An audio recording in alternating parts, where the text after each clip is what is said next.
Hi, it's Coach Peggylynn, and I'm back to give you another little insight on what you can be doing to make your practice of EFT that much more powerful, that much more potent. And the EFT is Emotional Freedom Techniques.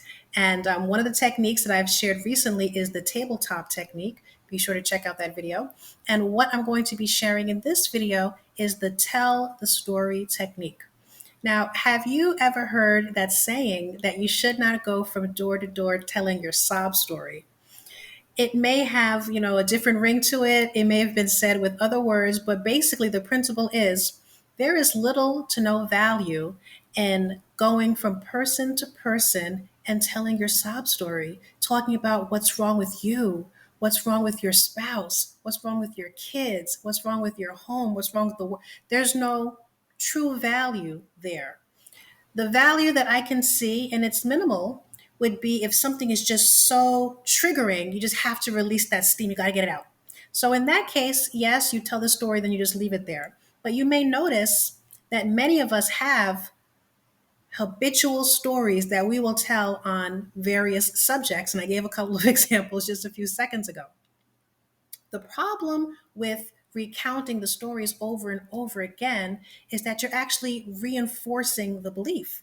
Now, if it's a story that is habitual to you, what you may find is as you're telling the story in different environments, different people, that the emotion continues to get welled up. You're reliving it. You're really emoting the anger, the frustration, the despair, this whatever negative emotions may accompany that story that you love to tell, you're actually reinforcing it with your words, with your intention, with your attention, with your emotions. So now, when we do the tell the story technique, the benefit in doing it and recounting the story while tapping at the same time is, as you know, tapping on those meridian points has a way of releasing the energy.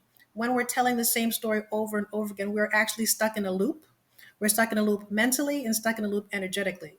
So as we are tapping, we are releasing that energy. So all you're going to do for the tell the story technique is what you're used to doing, which is telling that story. However, as you're telling the story, you are becoming so conscious, so present as you're telling the story, so that you can begin to open yourself up to insights as to, well, this might not be true, or there may be a reason they said or did that, or look at how my chest kind of contracts as I'm telling the story. So as you're tapping and telling your story and you're being present with yourself, you are feeling the emotions that are being triggered inside of you.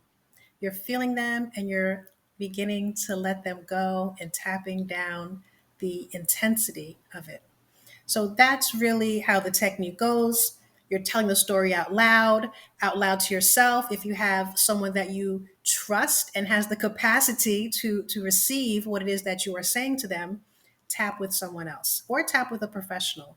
So you're tapping and you're tapping out loud and you're telling your story as you are tapping. Give it a try and see if it makes a difference in your practice. Tap on anything.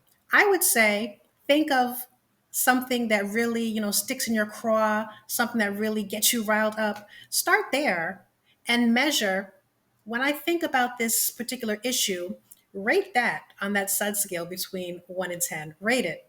Do the tell the story technique and then re-rate it, and you tell me if you don't notice a difference. Okay, until next time, bye-bye.